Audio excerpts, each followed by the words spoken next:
ভাই ওনার বক্তব্যে বলেছেন, আরো কয়েকজন খুব সম্ভবত বলেছেন যে সেই পরিস্থিতি আমরা কিভাবে চেষ্টা করেছি আমরা ম্যানেজ করার জন্য।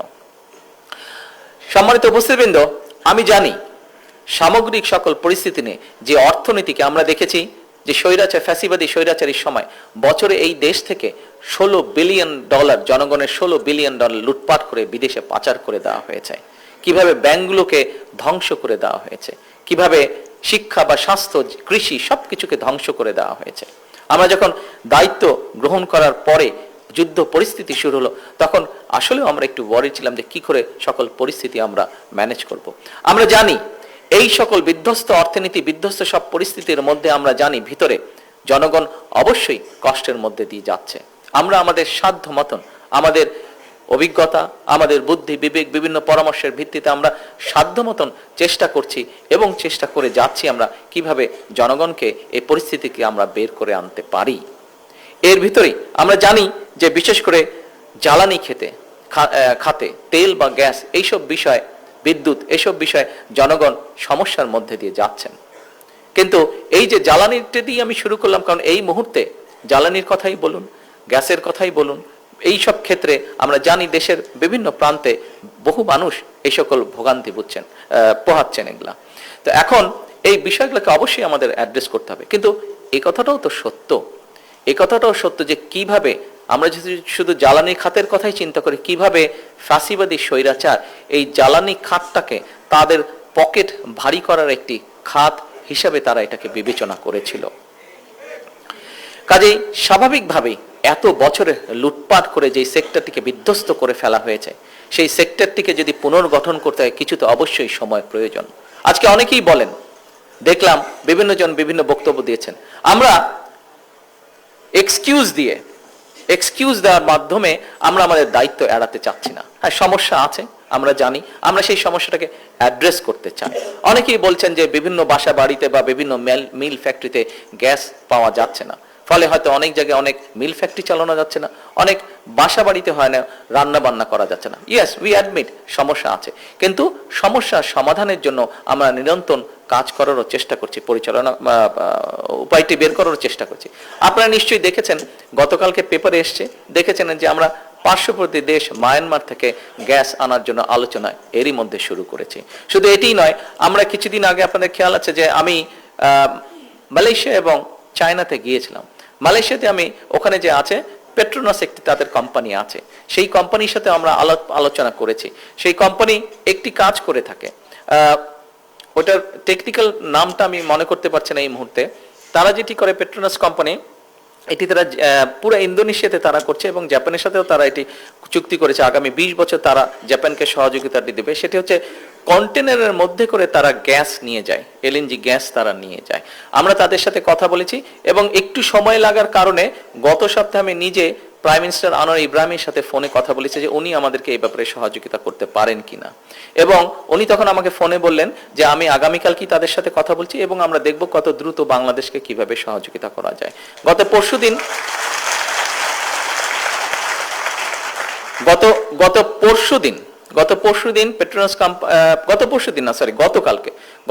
সন্ধ্যার সময় পেট্রোনাস কোম্পানি, এখানে তো টুকু সাহেব আছেন বোধহয়, টুকু সাহেব আসেননি, গতকালকে সন্ধ্যার সময় তাদের সাথে জুম মিটিং ছিল এবং জুম মিটিং এ তারা মোটামুটি ভাবে কথাবার্তা কমপ্লিট হয়েছে এবং তারা চেষ্টা করছে, যেহেতু তারা অলরেডি জাপানের সাথে 20 বছর একটা কন্ট্রাক্ট করে ফেলেছে, কিন্তু তার ভিতর থেকেও তারা চেষ্টা করবে যত দ্রুত সম্ভব আগামী অক্টোবরের মধ্যে তারা আমাদেরকে সেইভাবে গ্যাস দেওয়ার চেষ্টা করবে যাতে আমরা আমাদের মিল ফ্যাক্টরিগুলোতে গ্যাস সরবরাহ করতে পারি।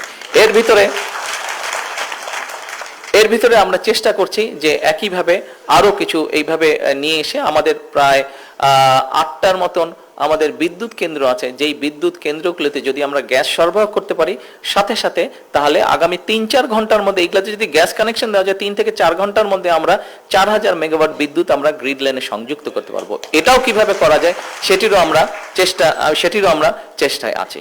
তো এখন এই যে কথাগুলো আপনাদেরকে বললাম, এই কথাগুলো বলার কারণ হচ্ছে যে আমাদেরকে দেখানো হয়েছে কুইক রেটাল বা এটা সেটা অনেক কিছু করে আমাদেরকে দেখানো হয়েছে একটা অবস্থা তৈরি করা হয়েছে যে হ্যাঁ সবকিছু ঠিক আছে, কিন্তু আসলে অবস্থা কোনো কিছুই ঠিক নেই। যদি ঠিক থাকতো তাহলে বর্তমানে আমাদেরকে এই সমস্যার সমাধান করতে সমস্যা পোহাতে হতো না। দেখুন, গ্যাসের কথায় আমি আবার ফিরে আসি। গত 17 বছর ধরে বাংলাদেশ পেট্রোলিয়াম কর্পোরেশনের একটি সংস্থা আছে বাপেক্স নাম, যাদের দায়িত্ব হচ্ছে যে বাংলাদেশে আমাদের কোথায় কি গ্যাস তেল কি আছে এই কূপগুলো তারা খনন করবে। গত 17 বছরে বাপেক্সকে একদম পঙ্গু করে বসিয়ে রাখা হয়েছিল, তাদেরকে কোনো কাজ করতে দেওয়া হয়নি, অর্থাৎ এটা সম্পূর্ণভাবে বিদেশিদের উপরে ছেড়ে দেওয়া হয়েছিল। আমরা আসার 1-1.5 মাসের মধ্যে আমরা সিদ্ধান্ত নিয়েছি যে বাপেক্সের জন্য আমরা 2টো রিগের ব্যবস্থা আমরা করছি, যাতে করে দ্রুত তারা দেশের ভিতরে যেখানে যেখানে আমাদের গ্যাস পাওয়ার সম্ভাবনা আছে, সেখানে গ্যাস, যেখানে তেল পাওয়ার সম্ভাবনা আছে, সেখান থেকে এই খনিগুলো যাতে এক্সট্রাক্ট করা যায় এবং আমরা নিজেরা যাতে আমাদের এই খনিজ সম্পদগুলো যাতে দেশের জন্য ব্যবহার করতে পারি, সেইটাও প্রক্রিয়া এগিয়ে চলছে। হয়তো একটু সময় লাগবে, কিন্তু ইনশাল্লাহ আমরা কিছুদিনের মধ্যে আমরা একটা ভালো রেজাল্ট পাবো।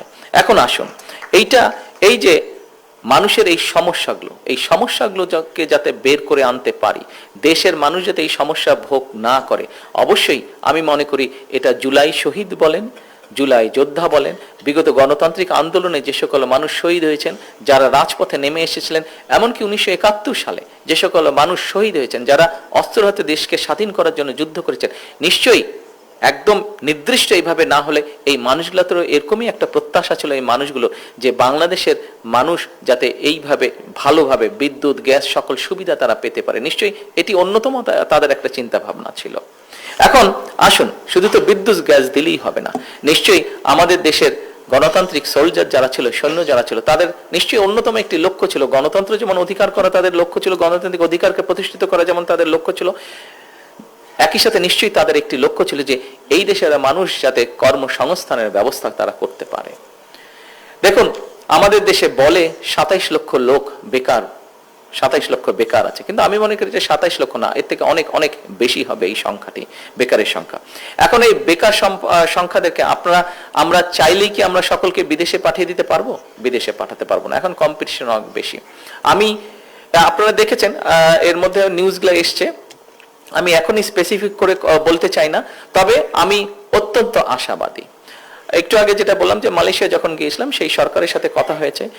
গত সপ্তাহে আমাদের আরিফ সাহেব, আমাদের প্রবাসী বিষয়ক মন্ত্রী, উনি গিয়েছেন এবং সরকারের সাথে কথা হয়েছে। তাদের সরকার থেকে বলেছে যে যেই ব্যানটা ছিল সেই ব্যানটাকে লিফট করা হয়েছে, অর্থাৎ বাংলাদেশের শ্রমিক ওখানে যেতে পারবে না, এই ব্যানটাকে লিফট করা হয়েছে, অর্থাৎ তারা এখন এগ্রি করেছে যে বাংলাদেশের মানুষ সেখানে গিয়ে কাজ করতে পারবে। আমরা কাজ করছি যে যত দ্রুত সম্ভব মানুষ সেখানে যাওয়ার চেষ্টা করতে, অর্থাৎ এইটা দিয়ে আমি বোঝাতে চাইছি যে মানুষের কর্মসংস্থানের, সেটি বিদেশি হোক দেশি হোক, এখন দেশে মানুষের কর্মসংস্থানের ব্যবস্থার জন্য আমরা কথা বলছি, বিভিন্ন দেশি এবং বিদেশি বিনিয়োগকারীদের সাথে আমরা কথা বলছি। দেশি বিনিয়োগকারীদের সাথে এই জন্য